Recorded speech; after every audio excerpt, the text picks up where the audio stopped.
তো গাইস এখন সন্ধ্যা লাগতে যাই, ঠিক আছে। আর এখন আমি এখানে বসে আছি, আর তোমরা যে ব্যাকগ্রাউন্ডে মিউজিকটা যে শুনছো, এই মিউজিকটার মাধ্যমে কিছু বললে পারে সেই জিনিসটা আর কি ইমোশনাল লাগে, তো সেই জন্য আর কি দিয়েছি। তো এখানে বসে থাকার কারণ হচ্ছে এটাই, কারণ আমার বাড়িতে সময় কাটছে না, কারণ আমি চাইছি না যে আর বাড়িতে আমি থাকি, তো এই জন্যই আমি এখানে আসছি। এমনকি কারোর সাথে কথা বলতেও ভালো লাগছে না, কারণ আমার ইচ্ছাই নাই যে কারোর সাথে কথা বলি।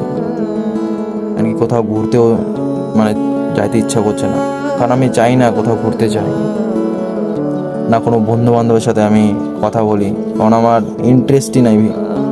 আমি কী করে কথা বলবো? এমনকি আমার পাশেও এখন কেউ নাই, কারণ আমার ভাই গার্লফ্রেন্ডই নাই, তো পাশে কী করে কেউ থাকবে? মানে এটাই হচ্ছে বিষয়, এইভাবে আমার সময় কাটছে। জানি না ইন ফিউচার কী করবো কি না করবো। এমনকি আমি ভিডিও দিতে পারছি না, ভিডিও বানাতে পারছি না, কারণ আমার ইন্টারেস্টই নাই যে আমি আর ভিডিও বানাই। এইভাবে সময় কাটছে ভাই, কী সব ভাটবো করা বলছি, বাট